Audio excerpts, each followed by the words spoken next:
అయితే నేను చాలా కాలం నుండి సాకార పూజలు ధ్యానం చేస్తున్నాను. ఆ భగవంతుడు ఒకసారి కూడా కలలోనైనా దర్శనమివ్వలేదే. ఆ భగవంతునికి నా మొర వినిపించలేదా? నా పూజలు అందలేదా? నా మొర వినిపించేది ఎలా? సాకార పూజలు, సాకార ధ్యానం నాకేమి ఫలితాన్ని ఇవ్వలేదే. ఇక నిరాకార ఆత్మధ్యానం ఎలా చేయాలి? ముక్తి ఎలా పొందాలి?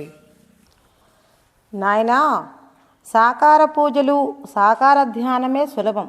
అవ్యక్తోపాసన అనగా నిరాకార ధ్యానమునకు విఘ్నములు ఎక్కువ కనుక సాకార పూజలు, సాకార ధ్యానము మొదట విరివిగా చేయవలెను.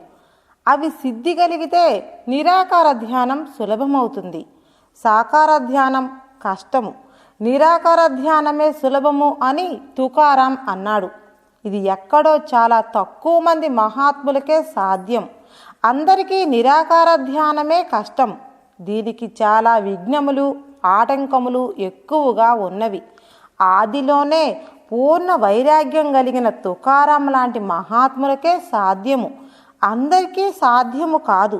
కానీ సాకార ధ్యానం ఫలించలేదన్నావు, స్వప్నంలోనైనా భగవద్ దర్శనము కాలేదన్నావు, నా మొర దేవుడికి వినబడలేదా ఏమీ అన్నావు. అయితే ఎందుకు వినబడలేదో ఆలోచించావా? చూడుము, ఒక పెళ్లి సందడిలో చాలామంది జనం ఉన్నారు. కొంచెం దూరంగా నీకు ముఖ్యమైన ప్రాణ స్నేహితుడు కనిపించాడు. అతనిని పిలిచావు, వినబడక పలకలేదు. ఇంకా పెద్దగా పిలిచావు, అయినా అతడు పలకలేదు. ఇలా ఎన్నిసార్లు పిలిచినా పలకలేదు. నీకు అతనికి మధ్య చాలామంది జనం ఉన్నారు. ఈ జనం గోల ఎక్కువగా ఉన్నది. వారి వారి మాటలలో వారున్నారు. అందువలన వినబడలేదేమోనని అనుమానం వచ్చి ఈ జనాన్ని తొలగదోసుకొని స్నేహితుడి దగ్గరికి వెళ్ళి చేయి పట్టుకొని, ఏమిరా, ఎంత పిలిచినా పలకలేదు, నోరు పోయేటట్లుగా పెద్దగా పిలిచినా పలకలేదు అన్నావు. అతను నిన్ను చూసి సంతోషభరితుడై నీ మాటలు పట్టించుకోకుండా వెంటనే కౌగిలించుకున్నాడు. ఇలా ఇద్దరూ కౌగిలించుకొని, ఏమిరా, ఎన్నాళ్లకు కనిపించావురా అని ఒకరినొకరు కుశల ప్రశ్నలు వేసుకుంటూ, చాలా కాలమైనదిరా నిన్ను చూసి, ఎంత పిలిచినా పలకలేదురా, ఉండలేక వీళ్ళందరినీ తప్పించుకొని వచ్చానురా అన్నాడు. అవునురా, జనంగోల పెద్దదిగా ఉంది కదా, అందువలన నాకు వినిపించలేదురా, లేకపోతే నేనెందుకు పలకనురా అని. సరే గాని అందరూ బాగున్నారా, నీవు కులాసాగా ఉన్నావా అని ఇద్దరు కుశల ప్రశ్నలు వేసుకుంటూ, ఏమిరా, చాలా కాలమైనది మన ఇద్దరం కలుసుకొని, ఇక్కడ గోల ఎక్కువగా ఉంది, అటు దూరంగా వెళ్ళి ప్రశాంతంగా మాట్లాడుకుందాం అని పక్కకు వెళ్ళిపోవదురు. ఇప్పుడు ఆలోచించు, ఇతను పిలిస్తే అతనికి ఎందుకు వినబడలేదో. ఇద్దరి మధ్య చాలామంది జనం ఉన్నారు. ఎవరెవరి సంభాషణలో వారు ఉన్నారు. వారి శబ్దాలు ఎక్కువై ఇతను పిలిస్తే అతనికి వినబడలేదు. అదే విధముగా దేవుడికి నీకు మధ్య ఎన్నో అడ్డంకులు ఉన్నవి. అవి ఏవో తెలుసుకున్నావా?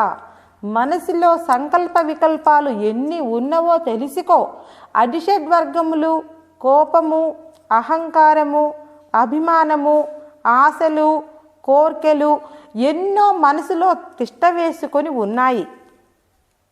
ఇవి అన్నీ దట్టముగా పేరుకొని అజ్ఞానముగా మారి ఆత్మను మూసివేసినవి. అందువలన మనస్సును మెత్తబడనివ్వలేదు. ఎప్పుడైనా భగవంతుడు కనిపించలేదని దిగులు, దుఃఖము కలిగినవా? దిగులుతో కళ్ళ నీళ్లు కారినవా? అందుకే మహాత్ములు అన్నారు, కాళ్ళు దడవకుండా సముద్రము దాటవచ్చును కానీ కళ్ళు దడవకుండా దేవుణ్ణి చూడలేమన్నారు.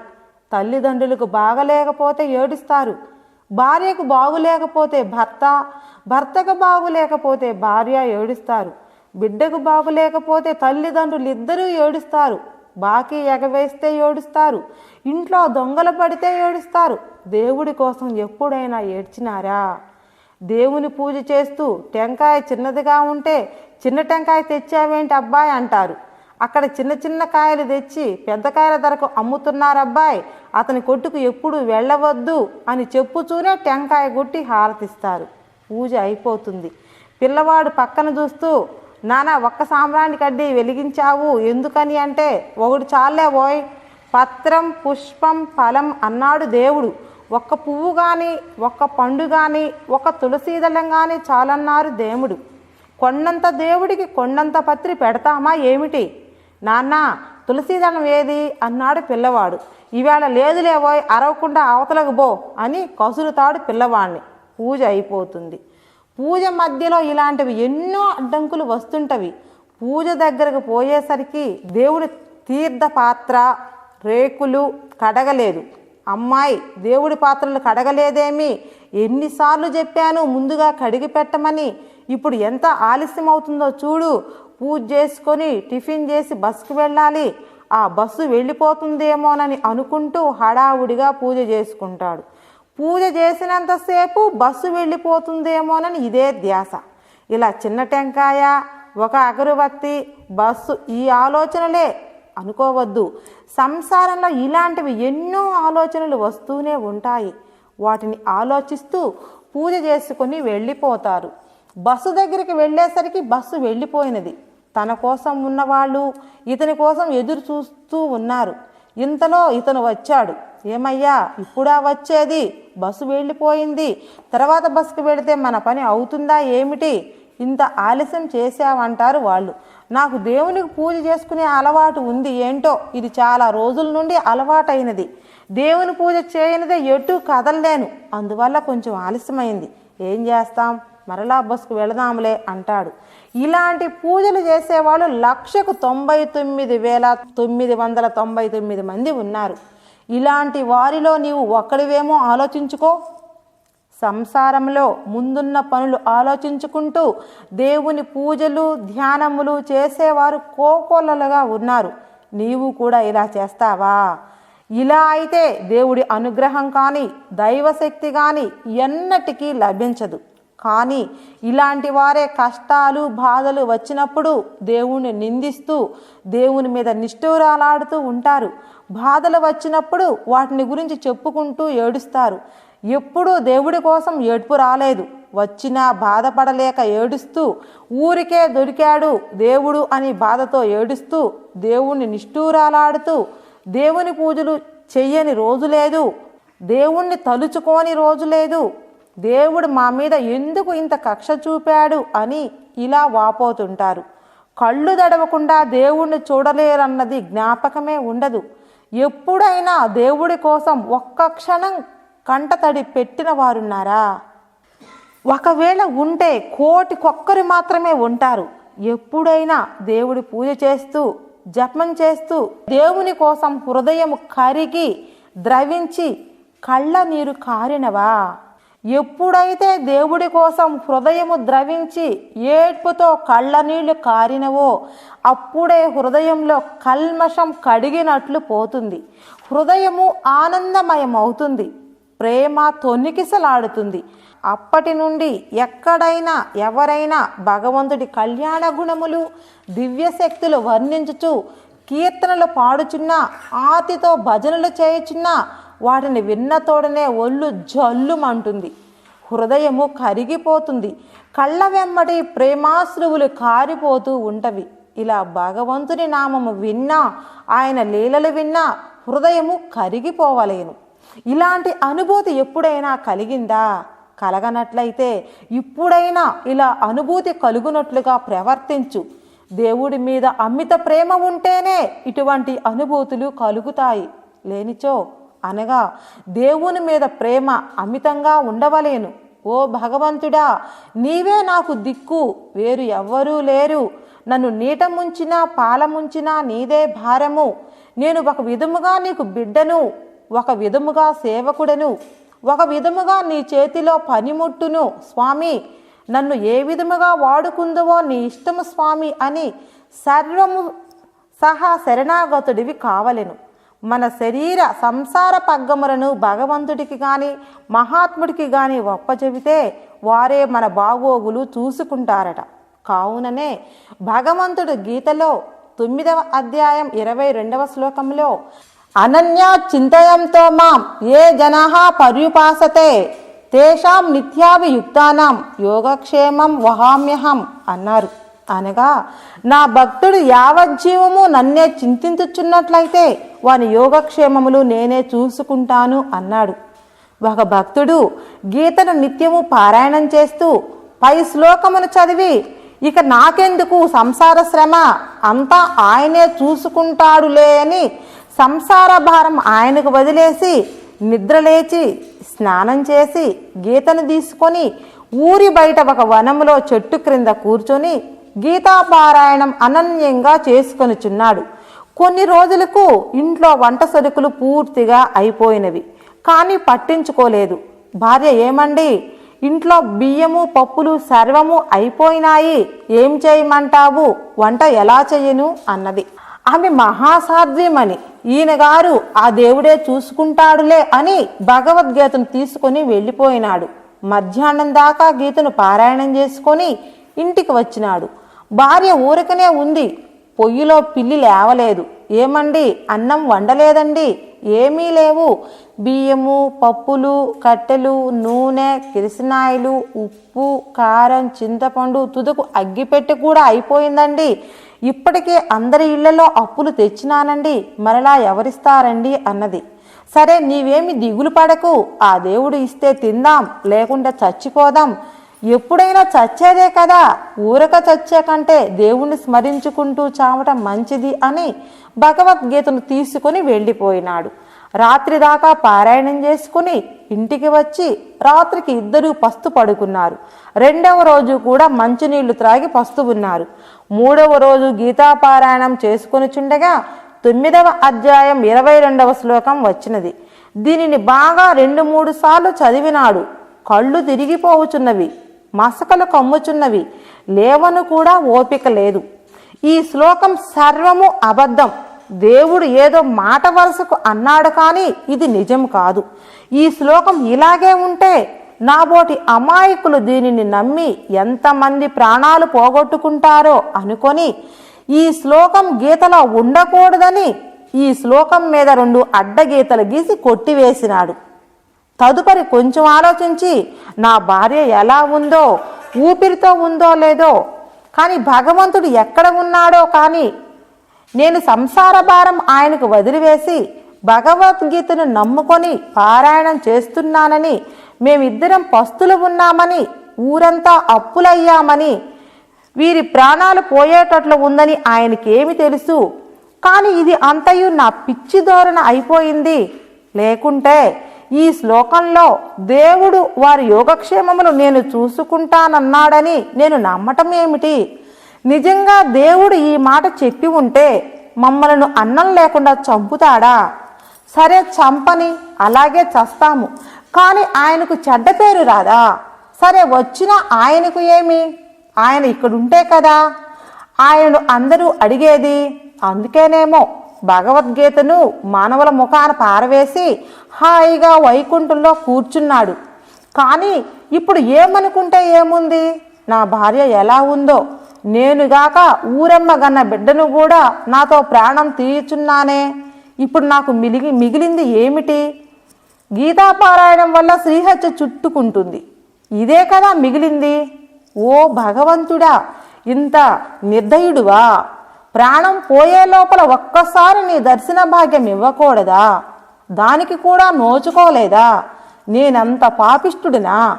అయినా పాపిష్టుడనే అనుకో, పాపుల్లోకెల్లా పాపిష్టుడే అయినను నన్ను శరణజొచ్చినచో వానిని నా వాణిగా స్వీకరించదును అన్నావు.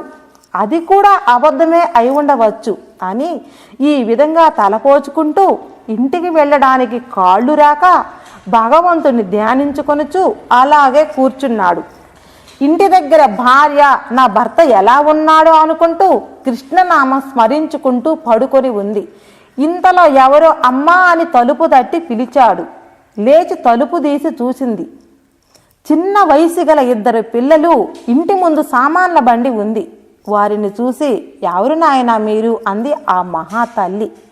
వారిని చూస్తూ ఉంటే ఎంత ముచ్చటగా ఉన్నారో, ఎంత అందంగా ఉన్నారో, ఆ పిల్లలు ఎంత ముద్దు వస్తున్నారో.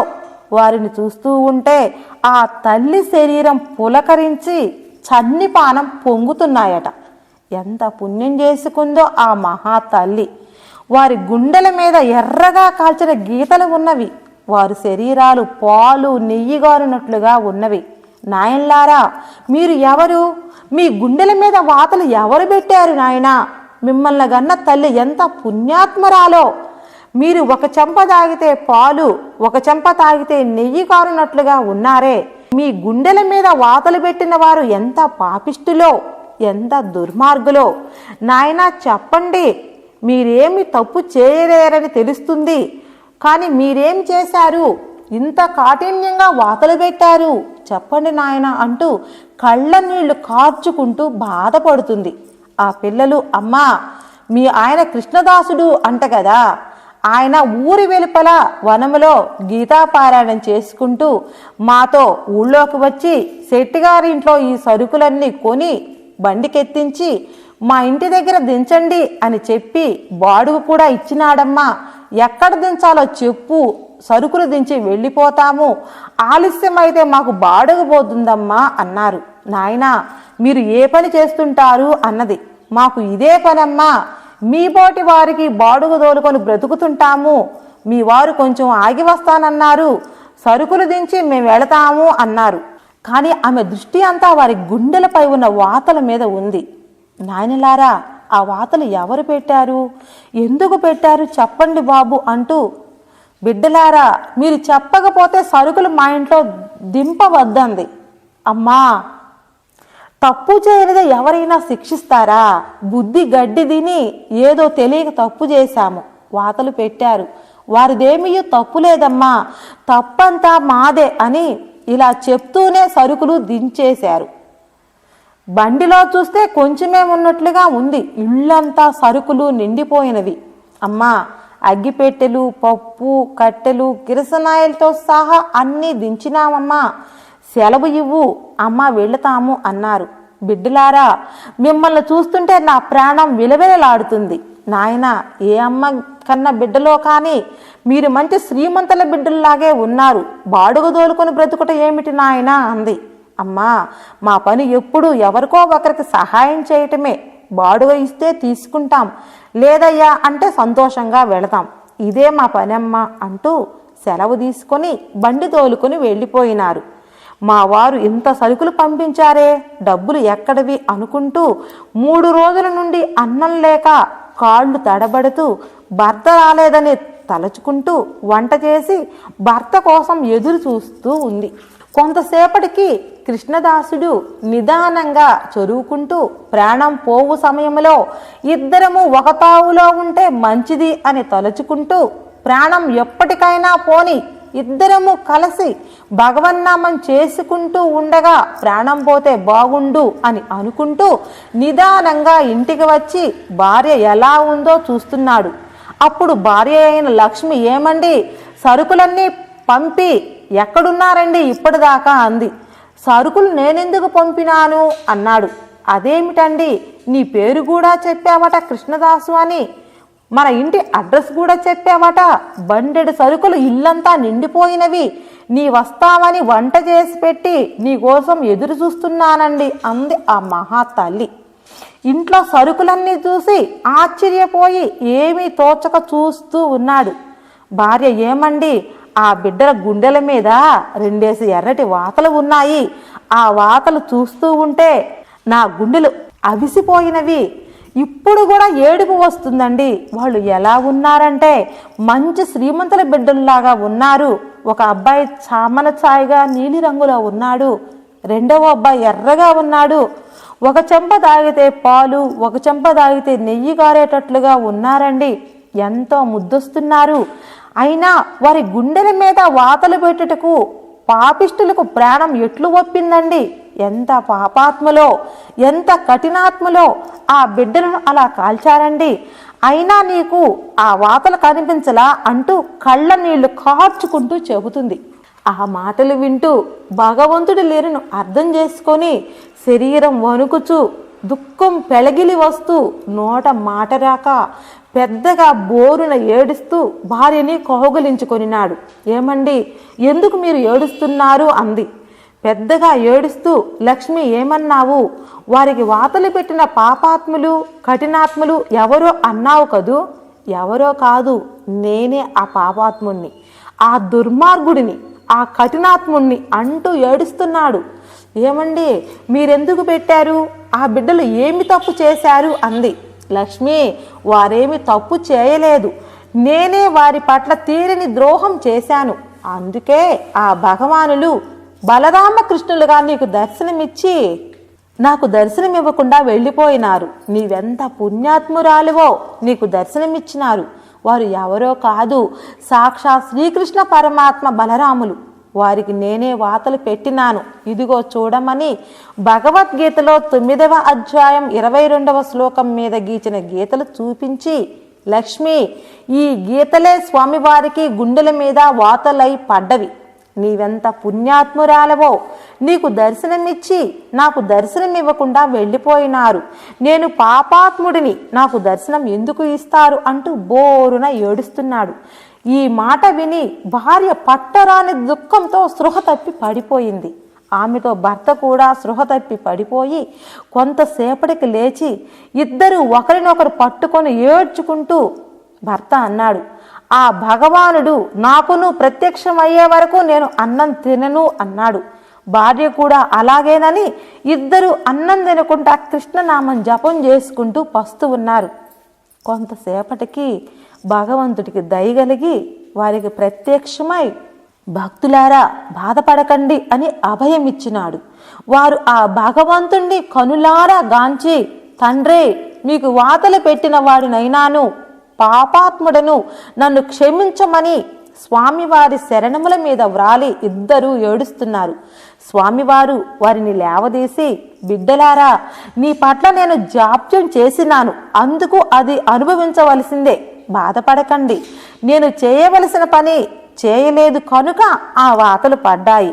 మీకు చెయ్యవలసింది చేశాను గనక ఇప్పుడు పోయినాయి నాయనా. ఇక బాధపడకుండా ఇద్దరూ ఆనందంగా నా గీతను పారాయణం చేసుకుంటూ జీవితాంతం నన్ను మరిచిపోకుండా స్మరించుకుంటూ ఉండండి. అవసానమున మోక్షమొసంగుదునని అభయం ఇచ్చి అంతర్ధానమైనాడు. అది మొదలు వారు అనన్యచిత్తులై గీతను పారాయణం చేసుకుంటూ భగవద్ధ్యానం చేసుకుంటూ అవసానమున మోక్షము పొందినారు. చూచినావా, భగవంతుని భక్తి ఎలాంటిదో అర్థమైందా? వారికి సంసారం మీద ఆశ ఉందా? సిరి సంపదల మీద ఆశ ఉందా? ఆకలి దప్పుల మీద ఆశ ఉందా? భగవంతుడు బోలెడంత సంపద ఇచ్చినాడు, దాని మీద ఆశ ఉందా? అన్నం లేక ప్రాణం పోతున్నా ప్రాణం మీద ఆశ వదిలి దేవుని దర్శనం కోసం తప్పించారు. ప్రాణం పోయినా సరే దేవుని కోసం పట్టుబట్టి భగవద్ దర్శనం అయ్యే వరకు పట్టు వదలలేదు. భగవద్భక్తి అంటే ఇలాంటిదిగా ఉండవలేను. భగవంతుడి పూజలు చేస్తూ ఏవేవో ఆలోచిస్తూ చేస్తూ ఉంటే అది పూజ కాదు, అది వ్యర్థమే అవుతుంది. కొంతమంది మనస్సును నిగ్రహించుటకు, మనస్సులో కోరికలు తగ్గించుటకు వ్రతములు ఉపవాసములు చేస్తూ ఉంటారు. మనస్సును నిగ్రహించుటకు ఇవి చాలా అవసరం. కొంతమంది ఇలా అంటుంటారు, మేము వ్రతములు నియమములు ఎప్పుడో ఒకసారి ప్రత్యేకంగా ఉండని అవసరం లేదు, మేము ఎప్పుడూ నియమములతోనే ఉంటుంటాము అంటుంటారు. వీళ్ళు కొన్నాళ్ళైనా నియమములు ఉండలేక ఇలా అంటుంటారు. ఇలాంటి వారిని చూసి వ్రతములు నియమములు ఉపవాసములు మానవద్దు. ఎందువల్లనగా ఇవి మనస్సుని లొంగదీయును, మనస్సులోని సంకల్పములను తగ్గించును. మనసు దాని తప్పులు తెలుసుకునే వరదాకా పూజలు ఆరాధనలు వ్రతములు ఉపవాసములు శాస్త్ర పఠనములు భగవన్నామ జపములు అన్నీ ఉండవలసిందే. మనసు దాని చపలత్వము తెలుసుకొని ప్రకాశవంతమై జ్ఞానము కలిగిన వెంటనే ఇవి అన్నీయు అవే ఆగిపోవుచున్నవి. కావున భగవంతుడి రూపమును మనస్సులో నింపుకొని అంతరదృష్టితో చూసుకుంటూ హృదయమంతా ఆయన రూపమును నిండింపజేసుకొని నీవే దిక్కని నమ్మి దృష్టి చెదరక మనస్సు కదలక రెండో ఆలోచన లేకుండా కొన్ని గంటలు ఇలా ఉన్నచో భగవత్ శక్తి ఏమిటో, ఆత్మసుఖము ఏమిటో, ఆత్మ ప్రకాశము ఏమిటో అర్థమవుతుంది. తదుపరి సంశయములు నశించిపోవును, అనుమానములు ఊడిపోవును. భగవత్ శక్తి మీద దృఢముగా నమ్మకము కలుగును. తదనంతరం భగవంతుడి దివ్యానుభూతులు తెలియచుండును. మానవాతీత దివ్య శక్తులు లభించును. ఇది సాకారోపాసన. ఇదే కొన్నాళ్ళు ఉపాసించినట్లయితే నిరాకారోపాసనగా మారును. ఈ ఉపాసన వల్ల నీవెవరో తెలుసుకుందువు. బ్రహ్మానంద భరితుడు వగుదువు. ఆత్మ సాక్షాత్కారము పొందుదువు. తదుపరి సర్వాంతర్యామివై ఉన్నాను అని తెలియను. సర్వాత్మకుడవై పరబ్రహ్మ స్వరూపుడవై జీవన్ముక్తుడవై ఉందువు. స్వామి, ప్రతి మానవుడు నేను నేను అంటున్నాడు. ఈ నేను ఎవరు? జీవుడా లేక దేవుడా? అయినను ఇద్దరు నేను నేను అంటున్నారు. అసలు ఈ నేను ఎవరు? జీవునిలో ఉన్న నేను నిజమా? దేవునిలో ఉన్న నేను నిజమా? స్త్రీ నేను అంటుంది, పురుషుడు నేను అంటున్నాడు. స్త్రీలో నేను ఎవరు? పురుషుడిలో నేను ఎవరు? లేక ఇద్దరిలో నేను ఒకటేనా? ఈ నేను అందరిలో ఒకే విధంగా ఉన్నదా? వేరువేరుగా ఉన్నదా? లేక నేను ఎవరికీ సంబంధం లేకుండా ఉందా? విశదీకరించి తెలపండి స్వామి. శిష్యా, ఈ నేను దేవునిలో, మానవులలో, స్త్రీలలో, పురుషులలో, దేవతలలో, రాక్షసులలో అందరిలో ఉన్నది. ఈ నేను ఏ శరీరంలో ఉన్నదో దానిని అనుసరించి ఉంటుంది. దేవునిలో ఉన్న నేను దేవుడిని అనుకుంటుంది. మానవునిలో ఉన్న నేను మానవుడిని అనుకుంటుంది. దేవతలలో ఉన్న నేను దేవతను అనుకుంటుంది. రాక్షసులలో ఉన్న నేను రాక్షసుణ్ణి అనుకుంటుంది. చూడుము, పురుషుల్లో ఉన్న నేను పురుషుని రూపము వాని గుణములను బట్టి నేను పురుషుణ్ణి అనుకుంటుంది. స్త్రీలో ఉన్న నేను స్త్రీ రూపము ఆమె గుణములను అనుసరించి నేను స్త్రీని అనుకుంటుంది. ఇలా ఏ రూపములో ఉన్న నేను ఆ రూపాన్ని ఆయా గుణములను అనుసరించి ఆ రూపమే నేను అంటుంది. కానీ నిజానికి ఈ నేను ఏ రూపము కాదు. దీనికి రూపమే లేదంటున్నారు మహాత్ములు. చూడుము, నేను పురుషుడను అన్నావు. నీలో ఉన్న నేను పురుషుడిగా ఉన్నదా? స్త్రీలో ఉన్న నేను స్త్రీగా ఉన్నదా? లేదు. ఇది వేరుగా ఉంటే మీ అనుభవములు కూడా వేరుగా ఉండును. తీపి, చేదు, ఉప్పు, కారం, పులుపు, ఆకలి, దప్పిక, నిద్ర, సుఖము, దుఃఖము వేరువేరుగా ఉండవలేను కదా. అట్లు లేదు కదా. స్త్రీ పురుషులకు ఆకలి ఒక్కటే, దప్పిక ఒక్కటే కదా. ఇద్దరూ తినేది అన్నమే, ఇద్దరూ త్రాగే నీరు ఒక్కటే, ఇద్దరూ పీల్చే గాలి ఒక్కటే. జగత్తు ఇద్దరికీ ఒకే విధముగా కనబడుచున్నది. ఆకాశము, గాలి, నీరు, నిప్పు, భూమి ఇద్దరికీ ఒకే విధముగా కనపడుచున్నవా?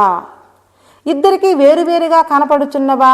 లేదు, ఇద్దరికీ ఒకే విధముగా కనపడుచున్నవి. దేవునికి మానవులకి పంచభూతములు గాని ఈ జగత్తు గాని వేరు వేరు రూపములతో కనపడుచున్నవా? లేదు, ఒకే విధముగా కనపడుచున్నవి. ఈ సర్వ జగత్తులో ఏ వస్తువు ఎలా ఉందో, దేని రుచి ఎలా ఉందో అందరికీ ఒకే విధముగా తెలియబడుచున్నది. అయితే స్వామి, ప్రపంచమంతయు దేవతలకు, స్త్రీ పురుషాదులకు, రాక్షసులకు ఒకే విధముగా కనబడుతున్నది కదా. మరి అందరిలో ఈ నేను ఒకటిగా ఉన్నది కదా. మానవులు చనిపోవచ్చున్నారు, దేవుడు చనిపోవడం లేదంటున్నారు. కారణమేమి? అందరిలో ఉన్న నేను ఒకటైతే మానవులు కూడా చనిపోవకుండా ఉండవలేను కదా. మరి చనిపోవటకు కారణమేమి? బిడ్డా, ఈ నేను శరీరముతో ఉన్న వారందరికీ ఎవ్వరికీ సంబంధించినది కాదు. నిజానికి అందరిలో ఉన్న నేను ఒకటే. మానవ, పశుపక్షి, క్రిమి కీటకాదులన్నింటితో ఉన్న శరీరాలు పూర్వ కర్మ సంస్కారాల వల్ల ఏ కర్మ ఫలితానికి ఏ శరీరము కావలగినో ఆ రీతిగా శరీరములు ఉత్పత్తి అయినవి. అయితే కర్మ మాయా ప్రభావము చేత ఏర్పడ్డది. ఈ మాయ పరబ్రహ్మములో ఉద్భవించినది కావున దీనికి కదలిక ఏర్పడింది. ఈ కదలికే భ్రమగా మారింది. ఈ భ్రమే కర్మలు చేయుటకు కర్త అయినది. వీటి అన్నింటికీ మాయే కారణం. ఈ మాయ బ్రహ్మములో ఉద్భవించినది మొదలు దీనికి సంకల్ప వికల్పములు పెరిగినవి. ఎందుకు కలిగినవి అనవద్దు, దాని స్వభావం అది. నీళ్లలో పాచి తయారొగుటకు నీళ్ల స్వభావం, పాచి మీద చెట్టు తయారొగుట పాచి స్వభావం.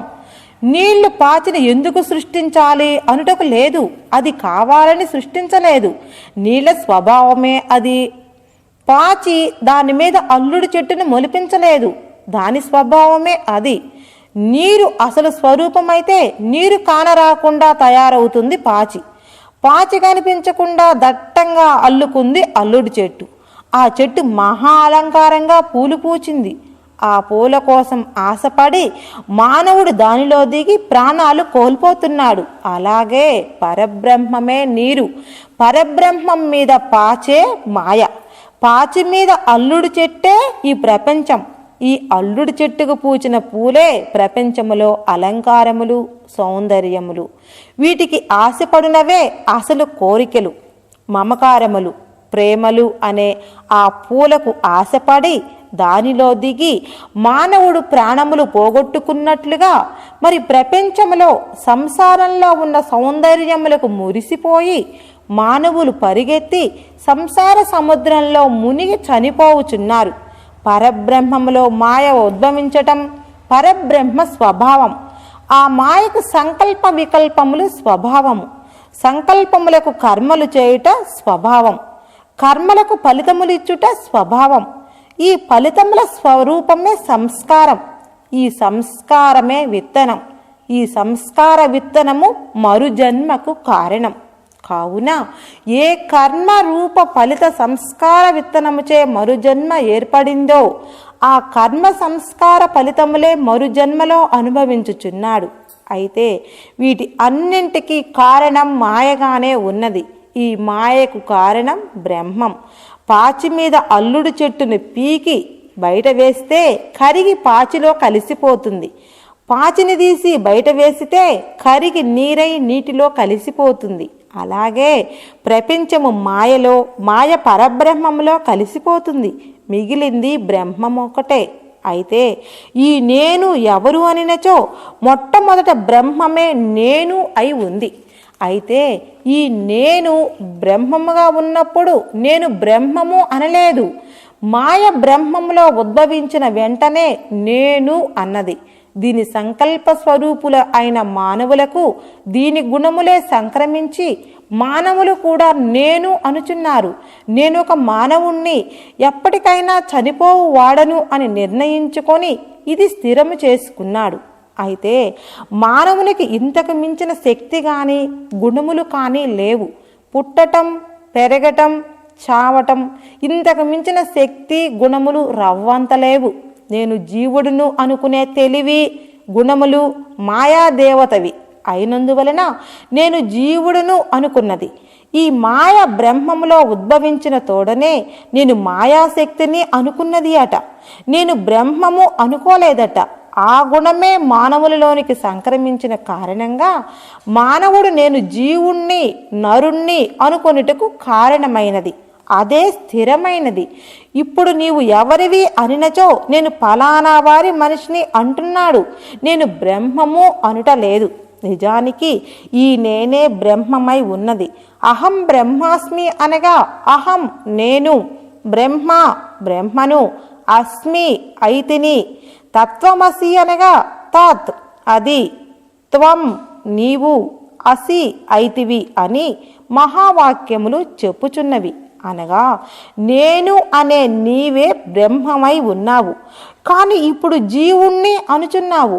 నేను జీవుణ్ణి అను భావము ఎక్కడి నుండి వచ్చినది అన్నది మానవులకి అర్థం కాలేదు. ఈ సంసారంలో పడి శరీర సుఖము, ఆనందము అనుభవిస్తూ సంసారాన్ని లక్షల కోట్లుగా పెంచుకుంటూ ఇంతకు మించిన ఆనందము లేదని స్థిరము చేసుకొని ఎవ్వరికీ తెలియకుండా దాచుకుంటూ తుదకు దొంగల పాలగునో దొరల పాలగునో తెలియక కొంతైనా దాన ధర్మములు చేయుటకు ప్రాణమొప్పక సర్వము ఇక్కడే వదిలేసి ఎప్పుడో ఒకనాడు ప్రాణమును మాత్రం యముని చేతిలో సునాయాసంగా ఇచ్చుచున్నాడు.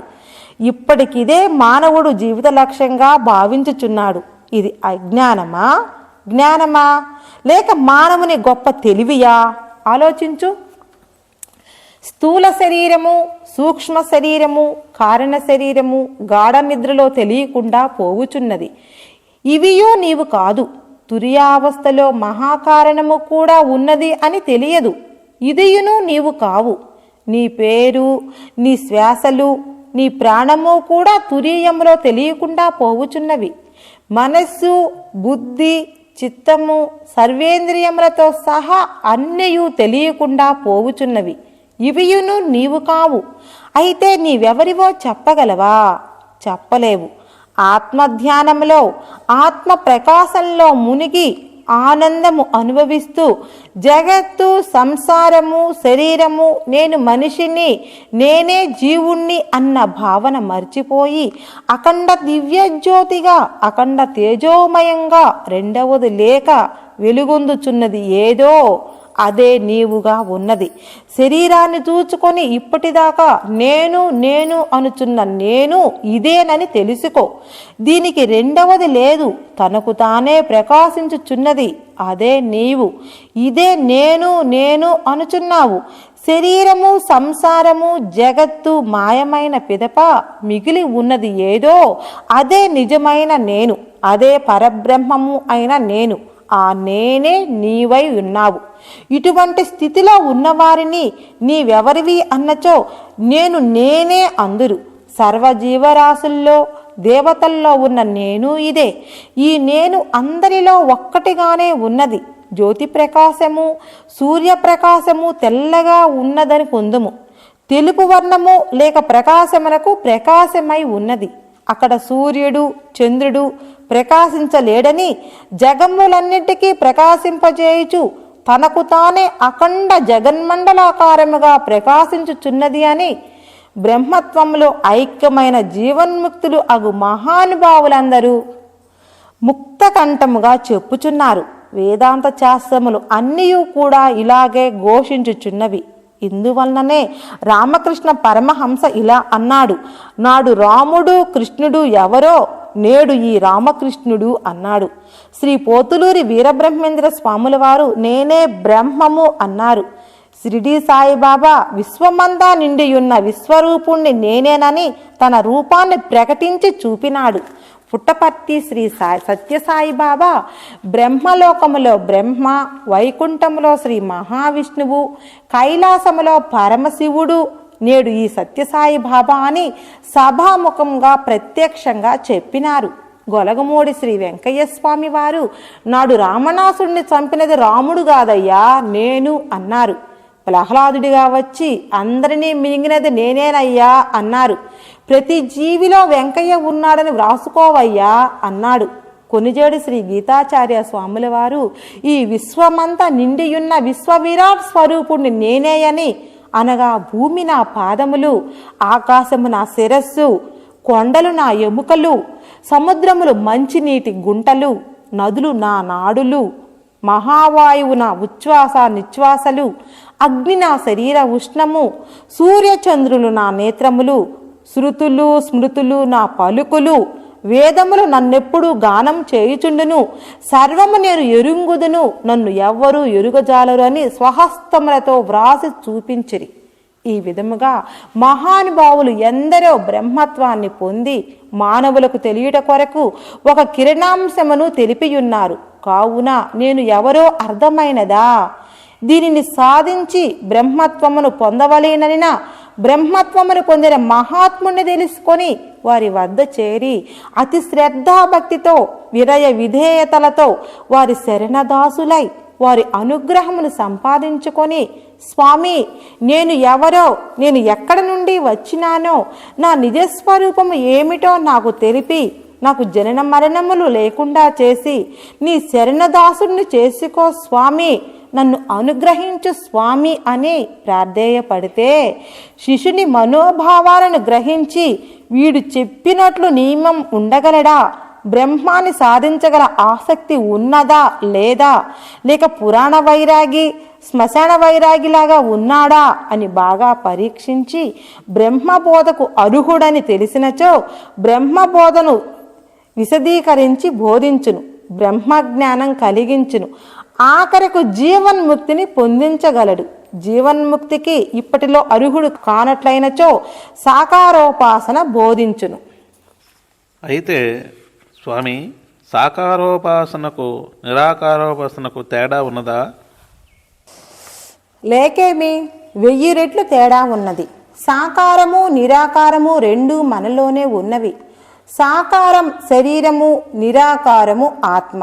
ఆత్మ తెలియనప్పుడు సాకార శరీరాన్ని సంతోషపెట్టడం, ఆనందంగా ఉంచటం, నోటితో మంచి మాటలు మాట్లాడటం, చేతులతో మంచి పనులు చేయటం, దాన ధర్మములు చేయటము, కాళ్లతో గుడులకు పుణ్యక్షేత్రములకు వెళ్ళటం, మనసుతో మంచి ఆలోచనలు చేసి భగవంతుణ్ణి ధ్యానించి తెలుసుకోవటం, బుద్ధితో మంచిని స్థిరం చేసి తెలుసుకోవటం, మంచి ఏదో చెడు ఏదో నిర్ణయం చేసుకోవటం, మనసుకు ఆనందాన్ని కలిగించే వస్తువులను చూడటం, అందరినీ మంచిగా పలకరించటము, అందరిలో మంచిగా ఉండటం, పెద్దలను గౌరవించటం, గురువులను గౌరవించటం, నమస్కరించటము, అందరితో నవ్వుచూ మంచిగా మాట్లాడటం, మంచి మంచి గ్రంథములు చదవటం, భక్తుల చరిత్రలు మహాత్ముల జీవిత చరిత్రలు చదవటం, మంచి మాటలు వినటం, మంచి పనులు చేయటం, అందరి చేత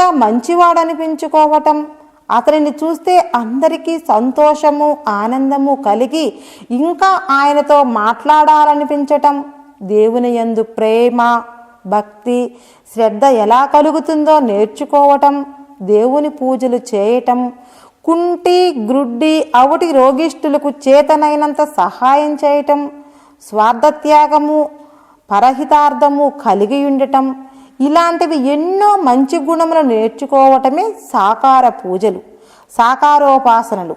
వీటి అన్నింటినీ సక్రమంగా స్వార్థరహితంగా పాటించినట్లయితే సాకార పూజలో ఉన్న శక్తి ఏమిటో ఆనందమేమిటో అర్థమవుతుంది. మంచిగా ఉండవలయునని మనసులో సంకల్పించుకున్నచో అంతా మంచిగానే ఉంటుంది, మంచిగానే మారుతుంది. నోరు మంచిదైతే ఊరు మంచిదైనట్లుగా అంతా మంచిగానే మారిపోతుంది. సాకారానికి నిరాకారానికి ఎంత తేడా ఉందో ఆలోచించుదుము. చూడుము, నోరు మాట్లాడుతుంది, తింటుంది, దృశ్యములు చూడలేదు. కళ్ళు మూసుకున్నచో వస్తువుల రూపమే నోటికి తెలియదు. నేత్రములు దృశ్యమును చూచును కానీ మాట్లాడలేవు, తినలేవు. చెవులు శబ్దాన్ని వింటాయి కానీ దృశ్యాన్ని చూడలేవు, ఆహారమును తినలేవు. ముక్కు వాసన గ్రహించును, గాలిని పీల్చును, దృశ్యములని చూడలేదు, ఆహారమును తినలేదు, శబ్దము వినలేదు. చేతులు పనిచేయును, ఇచ్చి పుచ్చుకొనును, తినలేవు, వినలేవు, చూడలేవు. కాళ్ళు నడుచును, ఇంకే పనులు చేయలేవు. గుదస్థానము మలమూత్రములను విసర్జించును, ఇక ఏ పనులు చేయలేవు. ఒకే శరీరంలో ఉన్న ఇంద్రియములు అన్నీయూ దేని పని అదే చేయును గాని ఒకదాని పని ఒకటి చేయలేవు గదా. మనస్సు ఇంద్రియములు అన్నింటినీ ప్రోత్సహించి పనులు చేయిస్తుంది.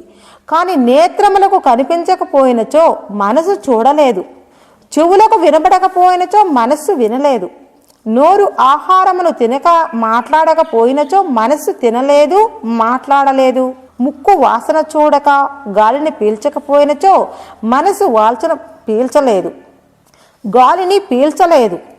చేతులు పనిచేయకపోయినచో మనస్సు పనిచేయలేదు. కాళ్ళు నడవనిచో మనస్సు నడవలేదు.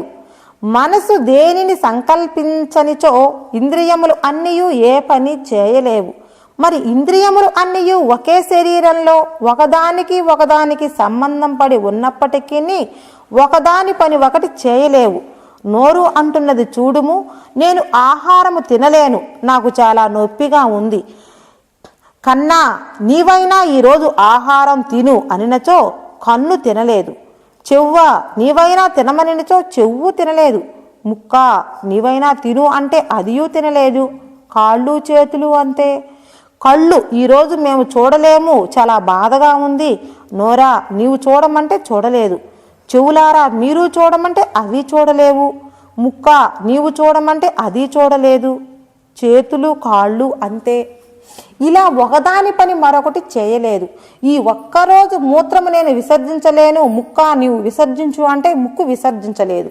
పైగా చీ కంపు నీ వైపు కూడా చూడలేను అంటుంది. ఈ ఒక్క రోజుకు మలమును నేను విసర్జించలేను, మీరెవరైనా విసర్జించండి అని ఏ ఇంద్రియమును బ్రతిమిలాడినా ఏ ఇంద్రియము విసర్జించలేదు. పైగా దుర్గంధపు దానా నీ పని మాకు చెప్పుచున్నావా అని తిట్టిపోస్తుంది. ఇలా ఒకదాని పని మరొక దానికి సంబంధం లేదు కదా. ఈ ఇంద్రియముల పని దేని పని దానికే తెలుసును, ఒకదాని పని ఒకదానికి తెలియదు. నోటితో నాలుక రుచులు గ్రహించును. ఈ రుచి ముక్కుకు, చెవులకు, నేత్రములకు, చేతులకు, కాళ్లకు తెలియదు.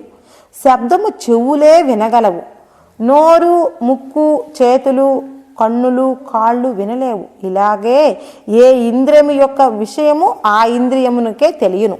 ఇప్పుడు చూడుము, ఒక శరీరములో కలిసి ఒక్కటిగా ఉన్న ఇంద్రియములు ఒకదాని పని మరొకటి చేయలేవు. కానీ ఇవన్నీ నీవై ఉన్నావా? లేదు. కావున నీ శరీరము నీవు కాదు, నీ ఇంద్రియములు నీవు కాదు. శరీరాన్ని చూచుకొని ఇదే నేను అనుకుంటే శరీరము నేను కాదు. నావి అనుకుంటున్న ఇంద్రియములు నీవు కాదు. ఇవి అన్నీ నీవు కాకపోయినా శరీరము నీదా, ఇంద్రియములు నీవేనా? ఏదియు నీవు కాదు, ఏదియు నీది కాదు. మరి ఇంద్రియములతో సహా శరీరము నీది కానప్పుడు భార్య, పిల్లలు, ఇల్లు, సంసారము, డబ్బు, ఐశ్వర్యము నీవి ఎలా అవుతున్నవి? నాది నాది అని వాపోదువు. ఇలా బాగా ఆలోచించుము. శరీరమే నీది కానప్పుడు సంసారము, జగత్తులో ఏది నీదై ఉందో ఆలోచించుము. శరీరముతో సహా కంటికి కనపడు సర్వ ప్రపంచము నీది కాదు, నీవు కాదు. మరి నీవెవరివో చెప్పగలవా? చెప్పలేవు. ఇంద్రియములు వేటి పని అవి చేసుకుపోతాయి. ఒకదానికి సంబంధం లేదు. అవన్నీ దేని ఆధారముతో పనిచేస్తున్నాయో వాటికే తెలియదు. ఒక్కొక్క ఇంద్రియమునకు ఒక్కొక్క విధమైన శక్తి మాత్రమే అందించబడినది. సమస్త శక్తులతో కూడిన దివ్యత్వము ఆత్మ ఒక్కటి మాత్రమే. హృదయము కరిగినప్పుడు ప్రేమగా మారుతుంది, ప్రేమ ముదిరినప్పుడు మాధుర్యంగా మారుతుంది. ఆ మాధుర్యమే ఆత్మ ప్రకాశంగా ప్రకాశిస్తుంది. ఈ ఆత్మ హృదయంలో ఉండి అన్నింటినీ తెలుసుకొనుచున్నది. అన్ని ఇంద్రియములకు శక్తినిస్తుంది. దేహమంతయు ఆత్మశక్తి వల్లనే ఇంద్రియములతో పని చేయుచున్నది. ఆత్మే అన్ని ఇంద్రియములకు శక్తినిచ్చి అన్నింటినీ తెలుసుకొనుచున్నది అని గ్రహించిదివా? ఆత్మ అన్నింటినీ తెలుసుకున్నది నిజమే. నీవు కూడా ఇంద్రియముల అన్నింటినీ తెలుసుకొనుచున్నావు కదా. నీవెవరు? జీవుడువా? లేక నీకొక వేరే ఆత్మ ఉన్నదా? నేను జీవుడనే, నేనే తెలుసుకొనుచున్నాను అందువా? జీవుడు అన్నింటికీ శక్తిని నిచ్చేవాడే కాని తెలుసుకొనేవాడు కాదు. ఎందువల్లననగా గాఢ నిద్రలో జీవుడున్నాడు. అప్పుడు శరీరము, ఇంద్రియములు ఉన్నవో లేవో జీవునికి తెలియదు. గాఢ నిద్రలో ఇంద్రియములు అన్నీ ఉన్నవి. ఇప్పుడు ఇవన్నీ నావి అని చెప్పలేవు. అందువలన ఇంద్రియములు అన్నింటికీ శక్తినిచ్చి పోషిస్తుంది జీవుడు కాదు. కావున జీవుడే నీవనుకుంటున్నావు. కాబట్టి జీవుడువైన నీవు కాదు. ఆత్మే అన్నింటినీ తెలుసుకొనిచున్నది. కాబట్టి నేను తెలుసుకొనిచున్నాను, అన్నీ నాకు తెలుస్తున్నవి అనుకుంటున్నావు. ఆత్మకు తెలుసు కాబట్టి నీకును తెలుస్తున్నవి. కావున నీవును ఆత్మవే. నీవు జీవుడివి కాదు, నీవు ఆత్మవే. యథార్థ బహిర్గతమైన సత్యము సత్యము. నీవు సత్యముగా ఆత్మవే, నీవు నిజముగా ఆత్మవే. నాకు జనన మరణములు ఉన్నవి అనుకొనిచున్నావు. నీ ఆత్మకు జనన మరణములు లేవు. నీవు ఆత్మస్వరూపుడివి కాబట్టి నీకును జనన మరణములు లేవు. ఇది నమ్ముము, దృఢముగా నమ్ముము, సత్యముగా నమ్ముము. నేను ఆత్మను ఎలా అయినానని వెనుతిరిగి ఆలోచించవద్దు. వెనక చూపు మర్చిపో, వెనక ఆలోచనలు మర్చిపో. నేను జీవుడను అన్న జ్ఞాపకము మర్చిపో. అయితే స్వామి, నేను జీవుణ్ణి, నేనొక మనిషిని అన్న జ్ఞాపకం మర్చిపోదామన్నా మరుపు రావడం లేదు. ఏం చేయాలి? శిష్యా, ఈ శరీరము నీది కాదని తెలుసుకున్నావు కదా. భార్యాబిడ్డలు, నీ బంధువులు, నీ సిరి సంపదలు నిన్ను చావకుండా బ్రతికించలేవు కదా. మరి దేని మీద ఆశ ఉందో చెప్పుము. దేని మీద ఆశ లేదు స్వామి. అయినా నేను ఆత్మనని నమ్మకం కుదరడం లేదు. ఏం చేయాలి? అలాగైతే నీకు సాకార పూజలు సాకార ధ్యానము సిద్ధికి రాలేదు. అందువల్లనే నీ ఆత్మస్వరూపం మీద నమ్మకము కుదరలేదు. నీకు మృత్యు అంటే భయము, మోక్షం అంటే ప్రీతి ఉన్నదా? ఉన్నది స్వామి. అయితే చావకుండా శాశ్వతంగా భగవత్ స్వరూపుడివై ఉండాలని కోరిక ఉందా? ఉంది స్వామి. అయితే నీ శరీరం మీద, భార్యాబిడ్డలు, సంసారం మీద వైరాగ్యం ఉందా? ఉంది స్వామి. ఇంకా దేవుని మీద అతీతమైన ప్రేమ ఉందా? ఉంది స్వామి. అయితే నా మీద నమ్మకం ఉందా? నేను చెప్పు ఆత్మబోధ మీద నమ్మకం ఉందా? నీ మీద నా ప్రాణముతో సమానముగా నమ్మకం ఉంది స్వామి. అయితే నా మీద నమ్మకం ఉంది, కానీ నేను చెప్పు ఆత్మబోధ మీద నమ్మకం లేదన్నమాట. ఆత్మబోధ మీద కూడా నమ్మకం, విశ్వాసం ఉంది స్వామి. అయితే నా మీద నీ ప్రాణముతో సమానంగా నమ్మకం ఉంది అన్నావు కదా, ఇప్పుడు నేను అడిగింది నాకు ఇస్తావా? ఇస్తాను స్వామి. నిజముగా ఇచ్చేదవా? అడిగిన తర్వాత ఇవ్వను ఇష్టం లేక కుంటి సాకులు చెప్పి తప్పించుకుందువా? లేదు స్వామి, నాకున్న దానిని అడగండి స్వామి, ఇస్తాను. అయితే నీ తల్లిదండ్రుల మీద, నీ భార్యాబిడ్డల మీద ఆంక్ష పెట్టి అడుగుతున్నాను, ఇస్తావా? ఇస్తాను స్వామి, అడగండి. అయితే అడుగుచున్నాను, నీ భార్యాబిడ్డలను, సిరి సంపదలను సర్వము నీదంటూ రవ్వంతయు లేకుండా నాకిచ్చివేయము. స్వామి, ఇవ్వాలని ఉంది, ఇస్తే ఎట్లా అని కించిత్ అనుమానం ఉంది. ఏమి చేయుదురు? నాయనా, ఒక నూలు పోగంతైనా ఉంచుకుందామని కోరిక ఉంటే నాకివ్వద్దు. కావున వైరాగ్యం ఉందన్నావు. నీ వైరాగ్యం శ్మశాన వైరాగ్యము లాంటిది. ఇటువంటి వైరాగ్యములకు ఆత్మ దక్కదు. జనక మహారాజును ఆయన గురువుగారు అయిన అష్టవక్ర మహాముని ఒకప్పుడు నేను కోరింది ఇస్తావా అన్నాడు. ఇస్తాను, అడగండి స్వామి అన్నాడు జనకుడు. గురువుగారు ఆలోచించుకొని, జనక ఇప్పుడు కాదు, ఇంకొకసారి అడుగుతాను, ఇవ్వమన్నాడు. సరే అన్నాడు జనకుడు. కొన్ని రోజుల తర్వాత మహారాజు గారు వేటకు వెళ్ళాలని ప్రయాణమవుతుండగా పక్కనే ఉన్న గురువుగారు జనక అన్నాడు. స్వామి అన్నాడు జనకుడు. ఒకప్పుడు నేను అడిగిన వస్తువు నాకిప్పుడు ఇవ్వు అన్నాడు. అడగండి స్వామి అన్నాడు రాజుగారు. వెంటనే నీ మనసును నాకివ్వు అన్నాడు గురువు. ఇచ్చాను, తీసుకో అన్నాడు రాజుగారు. అప్పుడు ఏ స్థితిలో ఉన్నాడు అనగా, గుర్రం ఒక జీనిలో కాలు పెట్టి రెండవ జీనిలో కాలు పెట్టుటకు పైకి ఉబికినాడు. రెండవ కాలు అవతలకు పెట్టుటకు చాచి ఉంది. వెంటనే చెయ్యి చాచి తీసుకో స్వామి అన్నాడు. అలాగే నిలబడిపోయినాడు. ఈ పక్కన జీనిలో కాలు పెట్టి నుంచొని పైకి ఉబికి రెండవ కాలు ఆ పక్క జీనిలో పెట్టుటకు పైకి చాచినాడు. తను నుంచొని ఉన్నాడు. అటు చాచిన కాలు అలాగే ఉన్నది. గురువును చూసి తీసుకో స్వామి అంటూ చాచిన చెయ్యి అలాగే ఉండిపోయింది. ముందు జూలు పట్టుకున్న చెయ్యి అలాగే ఉంది.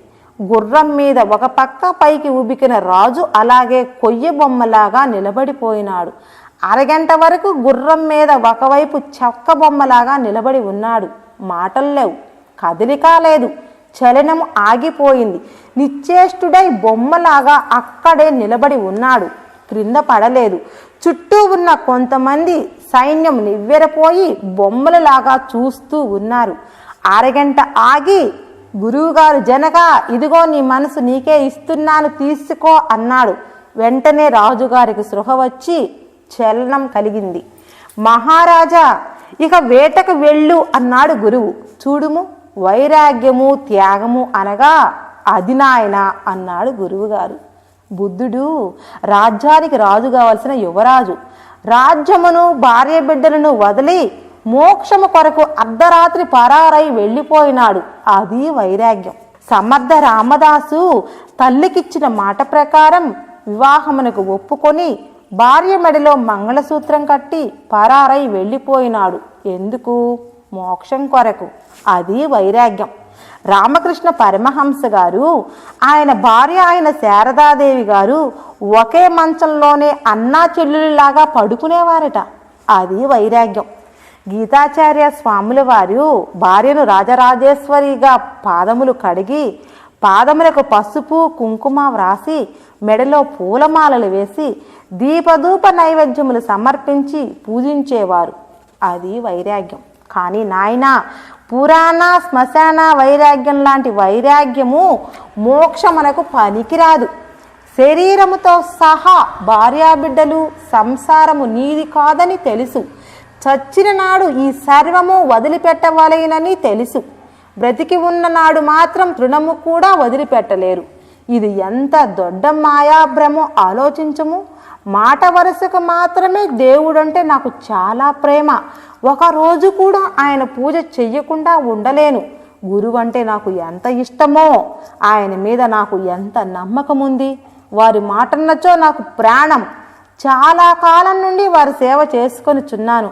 వారే నాకు ప్రాణం, వారే నాకు సర్వస్వము. వారి మాట జవదాటి ఎరుగను. నన్ను, నా భార్యాబిడ్డలను, నా సంసారమును కాపాడుతున్నది వారే. నాకు, నా భార్యాబిడ్డలకు జబ్బు చేసినా, సంసారంలో ఒడిదుడుగులు వచ్చినా వారికే చెప్పుకుందును. వెంటనే అవి అన్నియు పరిహారమై సుఖశాంతులతో ఉన్నాము అంటుంటాడు. కానీ సర్వము నాది కాదు, ఆ భగవంతునిదే అన్న పరిపూర్ణ త్యాగము వైరాగ్యము మాత్రం మనసులో ఇసుమంతయు ఉండదు. లక్షలకు ఉన్న వారైనా సరే తాను నమ్మిన గురువు, నాయనా నాకు ఇల్లు లేదు, ఇల్లు కట్టుకొనవలెను, 1,00,000 రూపాయలు ఇవ్వు, మరలా ఇస్తాను అన్నచో వెంటనే ఇస్తాను అనడు. చేతిలో డబ్బు ఉండి కూడా స్వామి ఇస్తాను, కానీ 10 రోజులు ఆలస్యమవుతుంది, ప్రస్తుతం నా దగ్గర డబ్బులు లేదు, ఒక అతను ఇవ్వాలి, అతను అడిగి అతడు ఎప్పుడిస్తే అప్పుడే వెంటనే ఇస్తాను అంటాడు. కానీ స్వామి నాకు వడ్డీ ఇవ్వవద్దు, మీరిచ్చినా నేను తీసుకోను, 4 నెలలకు ముఖ్యమైన అవసరం ఉంది, ఆనాటికి ఇవ్వండి అంటాడు. వడ్డీ మాత్రం వద్దు అనగా అసలు ఇవ్వడేమోనని, అయినా భార్య కూడా చెప్పాలి కదా, ఆమె ఏమంటుందోనని అన్న అనుమానంతో ఇవన్నీ కడుపులో ఉంచుకొని ముందుగా 4 నెలలు గడువు పెట్టి ఇస్తాను అంటాడు. చూడు నాయనా, ఇంతకుముందు గురువంటే నాకెంతో ఇష్టం. ఆయన నా ప్రాణం. నన్ను, నా సంసారమును కాపాడుతున్నది ఆయనే. వారి వల్లనే మేమందరము, నా సంసారము చల్లగా ఉన్నాము. సంసారంలో ఎన్నో ఎదురు దెబ్బలు తగిలినవి, అవి అన్నీ సమిసిపోయి సుఖశాంతులతో ఉన్నామంటే వారి దయ వల్లనే అన్నాడు. బిడ్డకు అతీతమైన జబ్బు చేసి డాక్టర్ దగ్గరకు తీసుకువెళ్ళినచో డాక్టర్ పరీక్ష చేసి వెంటనే ఆపరేషన్ చేయాలి, 1,00,000 రూపాయలు కట్టండి అనిచో వెంటనే ఏ ఆలోచన లేకుండా, భార్యను అడగాలన్న అనుమానం లేకుండా ఎంత డబ్బైనా సరే ఇస్తాను, నా బిడ్డను బ్రతికించండి డాక్టర్ గారు అంటాడు. కానీ డాక్టర్ గారు నా డబ్బు 6 నెలలకైనా సరే వడ్డీ లేకుండా ఇవ్వండి, తీసుకుంటాను, ఆనాటికి గట్టి అవసరం ఉంది, 10 రోజులు అటు ఇటు అయినా పర్వాలేదు, ఇవ్వండి తీసుకుంటాను అని అనడు. నా భార్యను కనుక్కొని 1,00,000 రూపాయలు తెస్తాను అన్న అనుమానం లేకుండా ఎంతో ఆదుర్దాగా వెంటనే ఇస్తానండి అంటాడు. ఇంట్లో లేకపోయినా చుట్టాల దగ్గరకు వెళ్ళి బిడ్డ సంగతి చెప్పుకొని బోరున ఏడుస్తాడు. వారికి జాలి కలిగి నలుగురు కలిసి 1,00,000 రూపాయలు ఇస్తారు. బిడ్డను బాగు చేయించుకుంటాడు. నాయనా, నా గురుదేవుల దయ వల్ల నా సంసారం చల్లగా ఉంది, ఆ సర్వేశ్వరుడే నన్ను కాపాడుతున్నాడు అని గురువునందు దేవుని యందు ఎంతో భక్తి విశ్వాసములు నమ్మకము చూపించినాడు. భగవంతుడే నా గురువు అన్న నమ్మకము వీరి వల్లనే కలిగింది. నా సంసారము అభివృద్ధికి వస్తుంది అన్న నమ్మకం ఉంది. గురువుగారు ఇంటి కోసం డబ్బు అడిగితే 4 నెలలు గడువు పెట్టి ఇస్తాను అన్నాడు. డాక్టర్ గారు డబ్బు అడిగితే ఏ గడువు లేకుండా వెంటనే డబ్బు ఇస్తాను అన్నాడు. అలా కాదు, బిడ్డ చావు బ్రతుకుల్లో ఉన్నాడు కదా, దీనికి దానికి పోటీ పెడితే ఎట్లా అనవచ్చు. గురువు ఇస్తాడో ఇవ్వడో త్యాగం కలిగి ఇస్తాను అని అనలేకపోయినాడు. గురువంటే నా ప్రాణం అన్నవాడు ఇంత మాత్రం త్యాగం చేయలేడా? బిడ్డంటే నా ప్రాణం, ఎంత డబ్బైనా ఇస్తాను అన్నాడు. మరి గురువు కూడా నా ప్రాణంతో సమానం అన్నాడు కదా. ఇప్పుడు ఈ మాట ఒట్టిదే కదా. ఇదే నా త్యాగం. ఇదే నా వైరాగ్యం. ఒకవేళ గురువు తన డబ్బు ఇవ్వలేకపోయినాడు, నా సంసారం వారి గుండానే బాగుందన్నాడు కదా, ఇంత మాత్రం త్యాగం చేయలేడా? ఈ లక్ష గుండా ఎంత నష్టపోతాడు? డాక్టర్ గారికి ఇచ్చిన డబ్బు నష్టమేగా, అది తిరిగి రాదు. గురువు గారికి ఇంటికిచ్చిన డబ్బు మరలా తిరిగి ఇవ్వమన్నాడు కదా, ఇస్తాడు కదా. వడ్డీ నష్టమే కానీ అసలు వస్తుంది కదా. దీనికి భార్యను అడగాలి, గడువు పెట్టాలి. వెనుక ఆయనకు ఏముంది తిరిగి ఇవ్వడానికి అని బాగా ఆలోచించుకొని ముందుగానే గడువు పెట్టి ఇస్తాడు. ఇదేనా గురుభక్తి? ఇదేనా గురువు పైన నమ్మకం? ఇదేనా త్యాగము? ఇదేనా వైరాగ్యము? ఇలాంటి కుంటి నమ్మకాలు, కుంటి వైరాగ్యాలు మోక్షమునకు పనికి రావు. నాయనా, సద్గురువు శిష్యుణ్ణి పరీక్షించుటకు ఇటువంటి పరీక్షలు పెట్టును. కానీ ఆయనకు కావలేననే కోరిక చేత కాదు. భగవంతుడు భక్తునికి ప్రత్యక్షమైనప్పుడు భక్తుని భార్య బిడ్డలను సంసారమును నాకు దారబోయమని అడుగునా? అడగడు.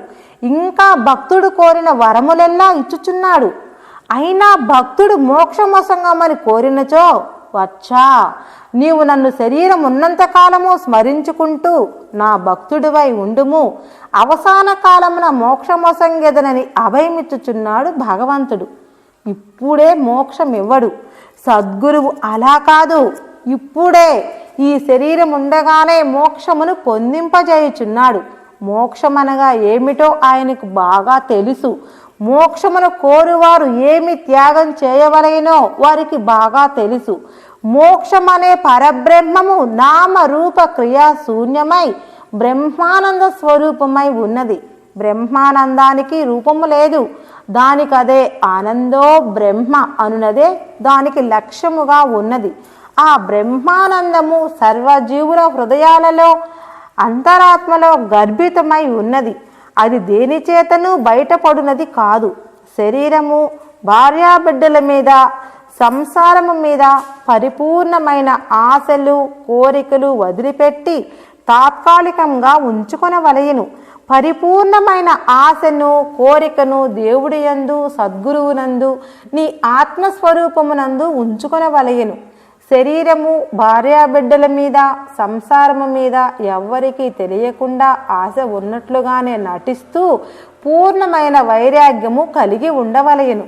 మోక్షమనున్నది నీ ఆత్మస్వరూపమై, నీ నిజస్వరూపమై, నీ హృదయంలో రెండవ దానితో సంబంధం లేకుండా బ్రహ్మానందమయమై తనకు తానే నిక్షిప్తమై ఉన్నది కాబట్టి దానిని తెలుసుకొని దానిలో ఐక్యము కావలేనన్నచో శరీరము, సంసారము నాది కాదని పరిపూర్ణముగా నమ్మి గురూపదేశ ప్రకారము మనసును నిగ్రహించి ఆశలు అణిచివేసి కోరికలు కోసివేసి అరిషడ్వర్గములను ఆవల నెట్టి త్రిగుణములను దాటి ఆత్మస్వరూపం యందు దృఢ నిశ్చయం చేసుకొని గురువు చెప్పిన సాధన మరుపులేక తప్పకుండా చేయవలెను. అట్లు సాధన చేయుచున్నను మనసు ఎప్పుడో ఒకసారి పెడత్రోవ పట్టించుచూనే ఉండును. అందుకనే దానికి ఏదో ఒకటి సద్గురువు చెప్పిన మంత్రమునో, ఓంకారమునో, సోహం భావమునో వారు చెప్పిన విధముగా మనసుకు ఆలంబన ఇవ్వవలేను. ఇంకను గురువు చెప్పిన మంత్రస్వరూపుడు అయిన దేవుడిని కానీ సద్గురువుమూర్తి రూపమును కానీ దృష్టిలో ఉంచుకొనవలెను. ఇలా అనుష్ఠానం చేయుచూ పోగా మనసు ఆ రూపం మీద నిలబడిపోవును. ఆ రూపములనే సృష్టించుకొనును. అదే నీ ఆత్మస్వరూపముగా మారిపోవును. అప్పుడే ఇదివరకటి కన్నా పరిపూర్ణమైన వైరాగ్యము, ఆత్మానందము స్మరించును. ఇక మీద సర్వము సునాయాసముగా వదిలివేయుదువు. ఇందువల్లనే అభ్యాసేనతు కౌంతేయ అన్నాడు భగవానుడు. మనసు పిచ్చిది, దేనిని అందిస్తే దానినే పట్టుకుంటుంది. అందువలనే అభ్యాసం చేయమన్నాడు భగవంతుడు. ఇలా అభ్యాసం చేయగా చేయగా మనసుకు దైవశక్తులు అనుభవమునకు వచ్చుచుండును. ఈ దైవశక్తులు అనుభవంలోనికి వచ్చుకొలది వీటి మీద అభిరుచి పెరుగును. ఇంకా గట్టి పట్టుపట్టి సాధన చేయుచుందువు. అప్పుడప్పుడు స్వప్నంలో భగవద్ దర్శనం కలుగుచుండును. ఇలా కొన్నాళ్లకు భగవంతుడు స్వప్నంలో నీవు నేను ఒకటే అనును. అప్పుడు నీకు అహంకారం పెరుగును, దానిని జాగ్రత్తగా తుంచివేయవలయను. లేనిచో నేను భగవంతుడనే కదా, ఎవ్వరూ నన్ను గుర్తించలేదు అని అహంకారము పెరిగి ఎవ్వరినీ లెక్క చేయని స్థితి ఏర్పడును. కొన్ని నాళ్లకు మరలా క్రింద పడిపోవుదువు. ఎందువల్లననగా నేను భగవంతుడును కదా, నేను ఎవరికి పూజలు చేయవలయను? భగవన్నామమును పదే పదే ఎందుకు జపము చేయవలయను? ఇంతకు మించినది ఏముంది అని సాకార పూజలు సాకార ధ్యానము సన్నగిలి క్రమేణా భగవత్ శక్తి క్షీణించును. కానీ భగవంతుడు నీవు నేను ఒకటే నన్నాడు కదా. ఇద్దరము ఒక్కటైతే వేరొక గ్రామములో మా బంధువులు ఉన్నారు, వారు ఏమి చేయుచున్నారో తెలియవలయను కదా. మరి తెలియటలేదు. రేపేమి జరుగుతుందో తెలియాలి అని ఆలోచిస్తే తెలియటలేదు. తేలుగుట్టి ఒక మనిషి బాధపడుతుంటే అతని బాధ చూసి తగ్గిపో అంటే తగ్గిపోలేదు. నెల రోజుల్లో ఏమి జరుగుతుందో తెలియాలి అనుకుంటే అది తెలియాలి కానీ తెలియటలేదు. వర్షం లేక ప్రజలు బాధపడుతున్నారు, అప్పుడు వర్షం కురవమంటే కురవాలి కానీ కురవడం లేదు. ఒకరికి విధివ చేస్తూ బ్రహ్మ వ్రాసిన వ్రాత ప్రకారం తీరిని జబ్బు వచ్చి ఎన్ని ఆసుపత్రులు తిరిగినా నయం కాలేదు. ఒకప్పుడు నీకు చెప్పుకొని బాధపడినచో ఆ బాధను చూసి నీ హృదయము కరిగి ఇది తగ్గిపోవలయును అని సంకల్పించినచో ఆ జబ్బు క్రమేణా తగ్గిపోవలయును. కానీ తగ్గిపోవడం లేదు. ఎందుకు తగ్గడం లేదో ప్రశ్నించుకొనవలయను.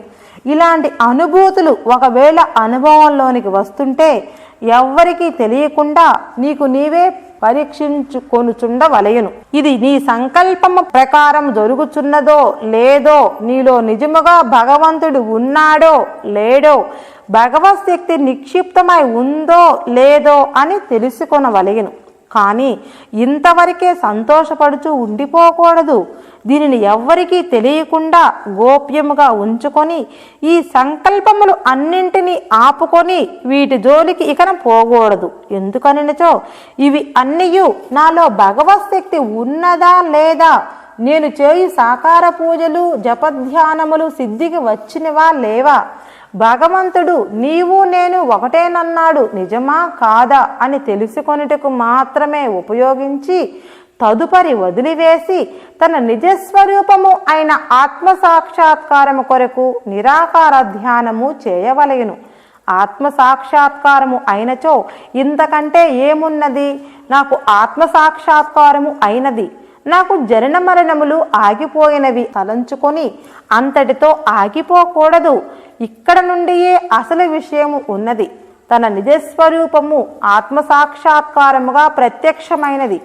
ఆత్మ ఎలా ఉన్నది అనగా రూపము లేదు, దానికి పేరు లేదు, ఏ క్రియ లేదు, నిరాకారంగా నిర్మలంగా ప్రశాంతంగా ప్రకాశవంతముగా ఆనందమయముగా నున్నది.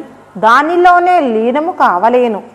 ఎలా అనినా నేను శరీరమును కాను, నేను ఆ జ్యోతి స్వరూపము కాక మిగిలిన అంతయు వట్టిదే, ఇది స్వప్నభాతి ప్రపంచము అని స్థిరము చేసుకొని ఈ దృశ్య జగత్తంతయు దాని మూలమునే ఉద్భవించి దానిలోనే లయమగుచున్నది అని గ్రహించి దేహము సర్వ జగత్తుతో కూడిన దృశ్యమునంతయు మరిచిపోయి ఆ జ్యోతి స్వరూపములో లీనము కావలెను. ఏ నలుసంత అనుమానం ఉన్ననో దానిలో లీనమొగటుకు అవకాశం లేదు. అందువల్లనే ఆత్మ శూన్యమై ఉన్నది అని చెప్పుటకు కారణమై ఉన్నది. ఆకాశముననున్న నీలివర్ణము చూసి అదిగోనని పైకి చూసి చెప్పుటకు అవకాశం ఉన్నది. ఆకాశమే ఆత్మలో నుండి ఉద్భవించినది. ఆకాశమునే ఫలానాగా ఉంది అని చెప్పుటకు వీలు లేకుండా ఉన్నది. మరి ఆకాశమునకు ఆధారమైన ఆత్మను చెప్పుటకు వీలు లేదు. ఆత్మలో ఐక్యము పొందినవాడు మాత్రమే చెప్పగలడు. ఏమని చెప్పగలడందువేమో ఆ ఆత్మస్వరూపము అయిన బ్రహ్మమును నేనేనని చెప్పగలడు. ఆత్మలో ఐక్యము కలిగినప్పుడు శరీరం లేదు, జగత్తు లేదు, జీవుడు లేడు, సాకార రూపము అయిన దేవుడు కాదు. సర్వము తానై సర్వ జగత్తు స్వరూపుడై సర్వదేవతా స్వరూపుడై సర్వజీవులలో ఆత్మస్వరూపుడై అఖండ జ్యోతి స్వరూపుడై ఓంకార స్వరూపుడై బ్రహ్మానంద ఘనస్వరూపుడై ఉంటున్నాడని మహాత్ముల అనుభవం. వారి నిజస్వరూపం ఇలా ఉందని వేదాంత శాస్త్రములు అన్నియు ఘోషించుచున్నవి. ఏ రూపము కాక విశ్వమంతా తానై, ఏ గుణములు లేక సర్వగుణములకు ఆధారము తానై, పిపీలీకాది బ్రహ్మ పర్యంతరము సర్వజీవులకు ఆధారము తానై, యథార్థమునకు సర్వదృశ్య జగత్తంతయు తానై, తనకన్నా భిన్నమైనది తృణమాత్రము లేక సర్వము తానుగానే ఉంటున్నాడట.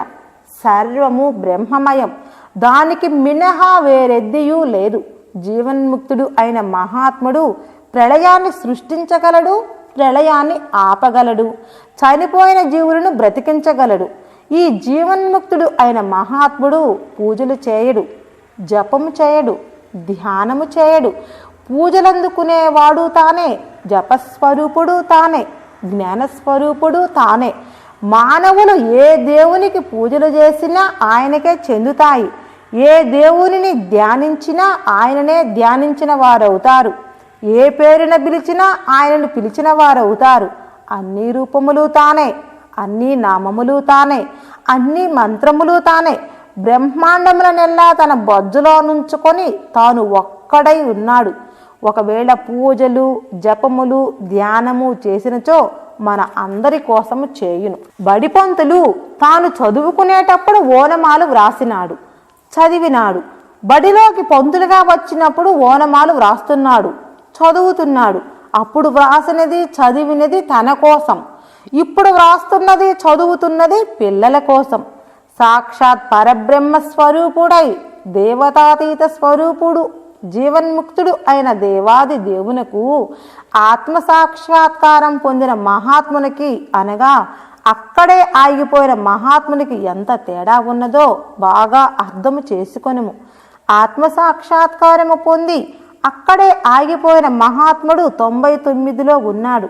జీవన్ముక్తుడు అయిన దేవాది దేవుడు 100కి 100గా ఉన్నాడు. 100కి 100 పూర్ణ కుంభం. 99కి నూలు పోగంత ఖాళీ ఉన్నది. ఈ ఖాళీలో మాయ ఉంటుంది. ఈ మహాత్ముడు దేహత్యాగ సమయంలోనైనా జీవన్ముక్తిని పొందకపోయినచో దేహ త్యాగానంతరం మరలా పుట్టవలయను. పుట్టుకతోనే సర్వశక్తివంతుడిగా పుట్టి త్వరలో జీవన్ముక్తుడగును. ఇక్కడే జీవన్ముక్తుడై బ్రహ్మత్వాన్ని పొందిన మహాత్మునికి మరలా జన్మము లేదు. కానీ లోక కళ్యాణార్థమై తనకు తానే సంకల్పించుకొని అవతారమునకు వచ్చును. లోకమును, మానవులని ఉద్ధరించును. వీరు స్వతంత్రులు, వీరు ఒక్కరే కావున వీరికి ఎవరి అధికారములతో పని లేదు. వీరి లోకంలోకి ఎప్పుడైనా రావచ్చును, పోవచ్చును. వీరు సర్వాధికారులై సర్వాతీత శక్తి తానైన జగత్స్వరూపము, జగత్తుకి ఆధారము, జగత్తుకి చైతన్య శక్తిని అందిస్తూ ఉన్నది వారే గనుక. కానీ వారు కావాలని దీనిని అంతటినీ చేయుటలేదు, కావాలని జగత్తును సృష్టించలేదు, కావాలని చైతన్యమును అందించుటలేదు. వారి యందున్న మహామాయయే వారి శక్తిని పొంది భ్రమరూపంలో జగత్తును కల్పించినది. ఆ మాయే జగన్నాటకం ఆడించుచున్నది. కానీ సర్వము బ్రహ్మమే. కార్య కారణ కర్త బ్రహ్మమే. కావున బ్రహ్మము కూడా అవసరమైనప్పుడు తనకు ఉపాధి లేకపోయినప్పటికీ మాయనే ఉపాధిగా తీసుకొని అవతారమునకు వచ్చి జగత్తులో ఒడిదుడుకులు సరిచేసి పాపభారమును తగ్గించి ప్రజలను పుణ్యమార్గమున ప్రవర్తింపజేసి అవతారము చాలించి బ్రహ్మముగా ఉండిపోవుచున్నారు. కలియుగంలో జీవన్ముక్తులుగా ఉన్న మహాత్ములందరూ అవతార పురుషులే. కావున ఆత్మసాక్షాత్కారము పొందిన మహాత్ములకి ఈ శక్తులు, అధికారము ఉండదు. వీరు ప్రళయమును సృష్టించలేరు, ఆపలేరు. చచ్చిన దీవిని బ్రతికించలేరు. ప్రకృతిని మార్చగల శక్తి కొంతవరకు ఉన్నను పూర్ణంగా మార్చగల అధికారము లేదు. సర్వస్వతంత్రము జీవన్ముక్తునికే ఉన్నది. ఆయన త్రిమూర్ఛాత్మిక స్వరూపుడు, దేవతలందరికీ దేవుడు, కాలాతీతుడు, త్రిగుణాతీతుడు, స్వయం వ్యక్త స్వరూపుడు. అందరినీ శాసించువాడు ఆయనే. ఆయనను శాసించువారు లేరు. ప్రకృతిని శాసించువారు ఆయనే. ఇది అంతయు సద్గురుమూర్తి అయిన నా గురుదేవులు శ్రీ గీతాచార్య స్వాముల వారి జగదాతీత దేవతాతీత వారి దివ్యశక్తి స్వరూపమును వారి అనుగ్రహముచే వ్రాసితిని గాని నా సంకల్ప రచితము కాదు. కావుననే బుద్ధ భగవానుడు బుద్ధం శరణం గచ్చామి అన్నాడు. అనగా నాకు మినహా వేరెద్దీనూ లేదు అన్నారు. యేసుక్రీస్తు నేనే దైవము నేనే జీవము అన్నాడు. అనగా నాకు మినహా వేరెద్దియూ లేదన్నాడు. వీరబ్రహ్మేంద్ర స్వాముల వారు నేనే బ్రహ్మమురా తెలుసుకోండి అన్నాడు. గీతాచార్య స్వాముల వారు ఈ జగత్తే నా స్వరూపము నేను మినహా వేరెద్దియూ లేదన్నారు. రామకృష్ణ పరమహంస నేనే రాముడు కృష్ణుడు అన్నాడు.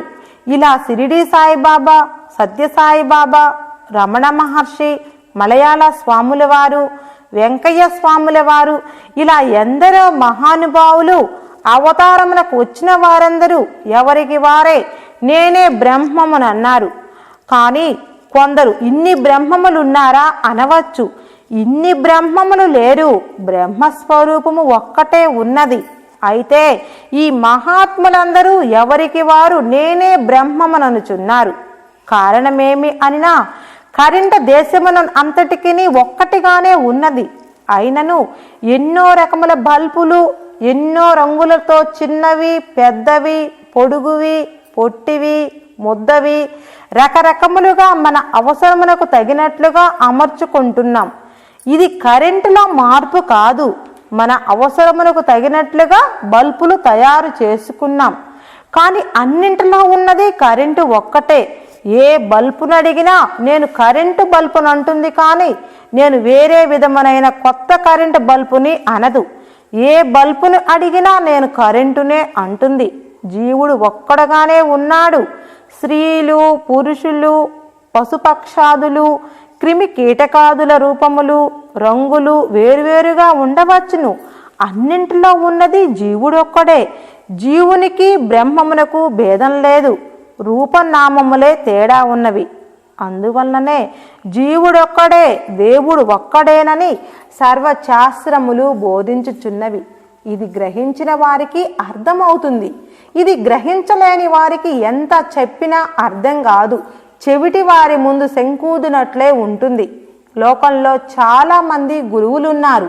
వీరు డబ్బుకు దాసులై ఐశ్వర్య భోగ భాగ్యముల కొరకు, పేరు ప్రతిష్టల కొరకు, పూజాదులు అందుకొనుటకు, పట్టు వస్త్రములు పూలమాలలు ధరించుటకు, లోపల ఉన్న సర్వాభిమాన కాంచన కోరికను ఎవ్వరికీ తెలియకుండా దాచుకొని ప్రజలను మోసగించుచున్న గురువులు ఊరికొక్కరు వీరికొక్కరు కోకొల్లలుగా ఉన్నారు. వీరు చెప్పు మాటలను వీరి బోధనను విని మోసపోవద్దు. వీరు ఆత్మదాసులు కారు, కాంచనదాసులు. వీరు అభిమాన రహితులు కారు, అభిమాన మోహితులు. వీరు స్వార్థరహితులు కారు, స్వార్థ సహితులు. ఇటువంటి వారిని కనిపెట్టి వారి దగ్గరికి వెళ్ళవద్దు. జన్మను వృధా చేసుకోవద్దు. ఎర్రని చూపి చేపను లాగినట్లుంటుంది వీరి స్వభావం. వీరు ముక్తి పొందిన వారు కాదు. వీరికి ఆత్మను ఎలా తెలుసుకోవలయనో, ఆత్మలో ఎలా ఐక్యము కావలయనో, తన్ను తాను తెలుసుకొనుటకు ఏ సాధన చేయవలయనో, ఏ నియమములు పాటించవలయనో తెలియదు. వీరికి ప్రజలను ఆకర్షించుటకు, డబ్బు ప్రోగు చేసుకొనుటకు, ప్రజలకు వింత వింత కొత్త పద్ధతులను చూపించుటకు, వాటి నియమములు వాటి పద్ధతులు బాగా తెలుసు. వీటిలో వీరికి వీరే సాటి. ఈ వింత వింత క్రొత్త పద్ధతులు ప్రజలు ఆకర్షింపబడే వాతావరణమును సృష్టించెదరు. క్రొత్త కొత్త వింతైన సాధనలు చేపించెదరు. వీటి కొరకు ప్రజలు గొర్రెదాటిగా పోగుచుందరు. వీరిలోకి పోయి ఇరుక్కున్న మానవులు తిరిగి వెనుక్కి వచ్చి వారి జన్మను కడితేర్చుకొనుట ఈ జన్మలో జరగదు. అక్కడ ఇరుక్కున్న మానవులకు అదే వైకుంఠముగా చెప్పుచూ చూపించెదరు. ఈ మానవులకు అదే వైకుంఠముగా ఉన్నది. అది బయటపడి దాని నిజం తెలిసిన రోజు అందరూ తేలుగుట్టిన దొంగల్లాగా ఉందురు. ఇది ఎలా ఉంటుంది అనగా, తేనె త్రాగనుబోయిన ఈగలు దానిలో దిగినంతనే కాళ్లకు బంధన తగులుకొనును. ఎగురుటకు రెక్కలు ఆడించినచో రెక్కల తేనెలో కరుచుకుపోవును, ఇక ఎగరలేక అక్కడే ప్రాణము కోల్పోవును. ఇలాంటి స్థితిని ఎవ్వరూ వెళ్ళవద్దు. అలాంటి స్థితికి ఎవ్వరూ వెళ్ళవద్దు. ఒకవేళ మంచి గురువు దొరకకపోయినా బాధపడిన అవసరం లేదు. భగవంతుడి మీద అతి శ్రద్ధ, భక్తి, ప్రేమను పెంచుకొని ఆ భగవంతుడిని స్మరించుచుండినచో ఆ భగవంతుడే మంచి గురువును చూపించును, లేదా ఆయనే ఒక మహాత్ముడి రూపంలో స్వప్నంలోనైనా దారి చూపించును. కావున ఎవరూ భయపడనవసరం లేదు. ఏకలవ్యుడు మట్టిని గురువు బొమ్మగా చేసి పూజించి ధ్యానించిన కారణంగా ఆ మట్టి బొమ్మగా ఉన్న గురు రూపమే హృదయంలో ఆత్మబోధ చేసి సర్వచస్రాస్త్రములను, వాటికి తగిన మంత్రములను ఉపదేశించును. వాటిని గ్రహించి సాధించి సాంగోపాంగముగా విలువిద్యను నేర్చుకొనెను. మార్కొండేయ బాలుడు మహాత్ములు చెప్పి చూపించిన శివలింగమును ధ్యానించి పరమేశ్వరానుగ్రహమును పొంది చిరంజీవి అయ్యను. కొండబోయవాడు తిన్నడు పరమేశ్వరునికి మాంసము పెట్టి అతి భక్తితో సేవించి కైలాస ప్రాప్తి నొందెను. వీరికి గురువెవరు? అలాగే మానవులు మంచి గురువు దొరకలేదని బాధపడకుండా గ్రద్ద ఆకాశమున ఎగురుచున్నను దాని దృష్టి నేల మీద ఉన్న కుళ్ళి కంపు కొడుతున్న శవముల మీద ఉన్నట్లుగా పైకి వేషభాషల యందు మంచి గురువులుగా కనిపించిన వారి దృష్టి మనసు మాత్రం కుళ్ళి మాయమైపోతూ మోహాంధకారంలో పడవేయు కామిని కాంచనాదుల మీద ఉన్న గురువుల చెంతకి పోవద్దు. మంచి గురువు దొరకని ఎడల ఎవరికి వారే అతి ప్రేమ, శ్రద్ధ, భక్తితో భగవంతుడి రూపము ఒక పటముగానో చిన్న విగ్రహముగానో పూజా గదిలో ఉంచుకొని నిజమైన స్వార్థరహితమైన భక్తితో ఆరాధించుచు ఎవరికి ఇష్టమైన నామమును వారు జపించుచు ధ్యానించుచుండిన ఎడల అచిరకాలములోనే భగవద్ అనుగ్రహము కలుగును. ముక్తి పొందుటకు భగవంతుడే మంచి గురువును చూపించును. ఇది నిజము నిజము నిజము.